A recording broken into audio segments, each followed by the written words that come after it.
situation.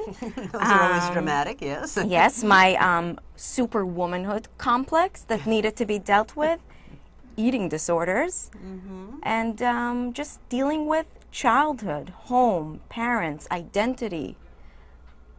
It was an interesting year, almost a year. I started writing. I didn't know where it's going to go, but it was... Just to get it out, you mean, or just to get it out? Just to get it out, because it was difficult for me, so I just wrote and wrote and wrote and wrote. I've always written diaries, but this one felt a little special and a little different.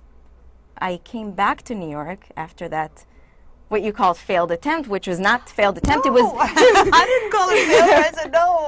It was my understanding that at this point I can't live there, and that's okay. I don't think, you know what, I can't even say that even if I didn't say it, but I want to make that straight right now. I did not say that, but I think she did. I don't think so. She we'll did. rerun this tape and we'll see.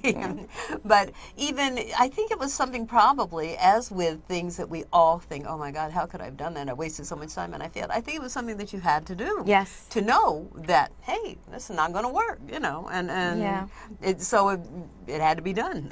It was a little bit of a shock because I thought it would work. Of course. I'm like, this is where I'm from. My parents, my loving parents are giving me, you know, my show. Yes. Yeah. So, yeah, I was a little bit of like a teen. I'm still a teenager. Every time I go back to Israel, I'm a teenager again. And that's the beauty of going home. You can act really stupid and get sick and ask for chicken soup and whatever. It's like whatever you do with your mother and your father, that's the beauty. So writing, you're in the middle of writing it all down. I was writing. I came back and I met with my mentor and I told him about this weird writing process. I didn't know where it was going. And my mentor's name is Gregory Simmons. Thank you, Greg. Thank you, Greg. He said, let's make a play. And did it ever occur to you before then? While I was writing, because I developed a relationship with my diary. Okay. And there is Mr. Diary in the play. It's an animate character. It's like she has taken her whole life and made it so interesting. I like personalizing things. That's my thing. Also in writing. So I started talking to my diary while I was writing to him. And I was a man. I don't know. It's strange. Why not? He's unshaven and never showers. I don't know. He's a little depressed. Because he stays in the drawer, yes. So I started feeling sympathy for Mr. Diary, who has to hear all this crap. And Mr. Mentor thought that... Mr. Mentor is a real person, yes. Yes. He thought that there's a lot of room here to develop a play. So that's when Healthy came about. Healthy took life of her own and became a very... lively character. Sounds and, like. That's how it started. Okay. I'll leave it at that. Okay. What are some of the, well, okay, now you took this character, and obviously you can see she's very creative, and giving names and metaphors and all kinds of great things. So I can't wait to see what she's done with this character. But what is Healthy triumphant at the end, or is that a secret? Do we need to go see the play to see it? Are there life lessons, and what are some of the life Healthy, lessons? I mean, I'm not gonna say spoiler alert, but it's healthy. Healthy becomes healthy. With EA, and that's okay for you guys to know. Yeah, definitely, because the truth is very interesting, as it sounds like. So, if you were going to tell everybody a little bit about the play, what do you call it? You call it a dramedy? Is that what you call it? Yeah, there's a lot of self-deprecation there. There's a lot of humor. Humor in the pain. I find, I always find humor in pain. That's one of my things. And that might be how you get through it. That's how I get through it. Keep smiling. Yeah.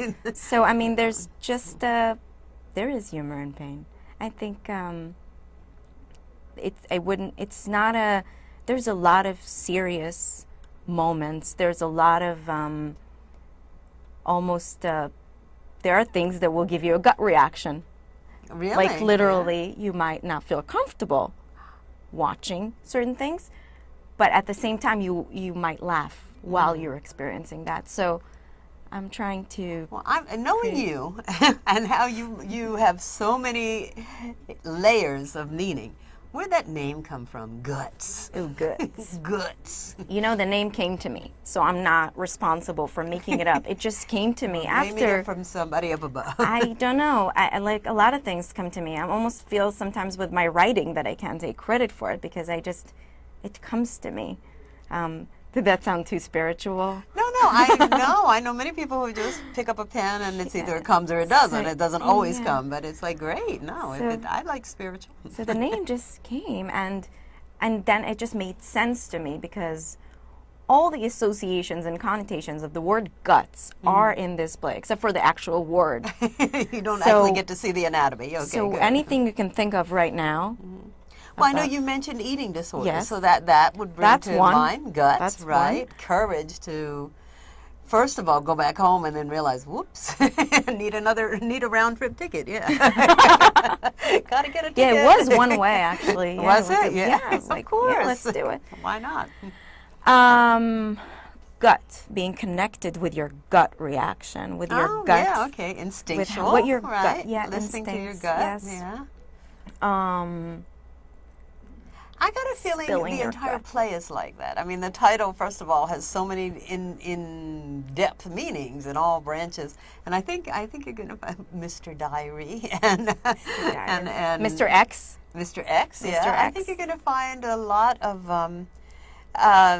meaning, and I hope it can be interpreted by each person individually on an individual basis. I don't think, knowing Liat, I don't think that she's going to be preaching to you. I think she's going to be putting out here a huge concept, and you grab which piece is relevant to you, and maybe expanding your own concept through hers, right? Yes, and the narrative is not, it's not like the ultimate realistic theater. You have a video screen that is working nonstop with images and movies that we're shooting. It's very multimedia, and there's dance, and it's not like a healthy sitting and talking to the audience. It's actually the opposite of that. So through all kinds of things. Wow, fantastic!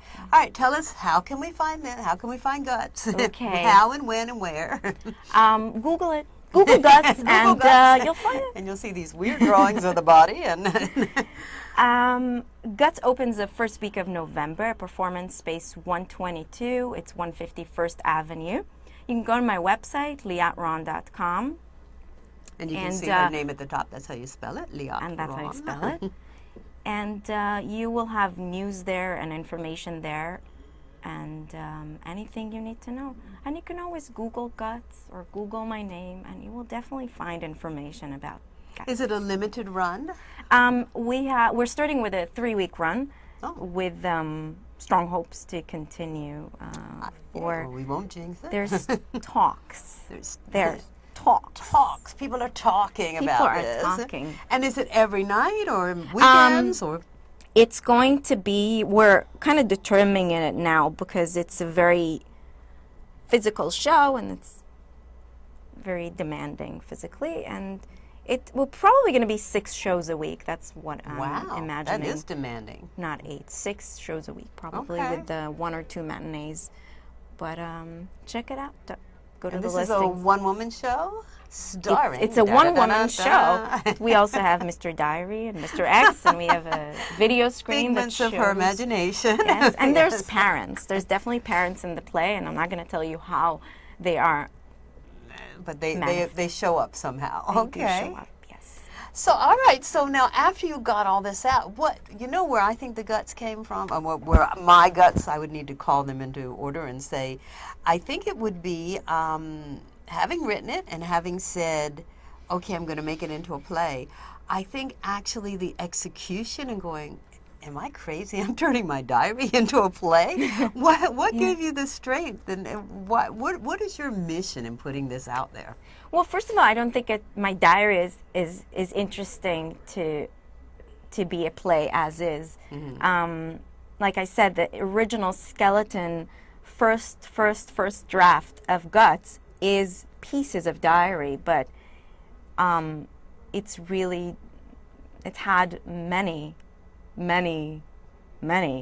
drafts since that seed of diary. So Well, we know you punched it up with your little wacky imagination. Yes. yes. So yes, healthy talks to Mr. Diary, but there's a lot more than just the idea of diary, Okay. I would say. So what is the mission? Are you just doing it because you want to be a big star, or what? No. I have No. to tell you, she doesn't appear to me to be that type of person. So, and I know there Okay. is a mission. So, why do you want people to see it? Well,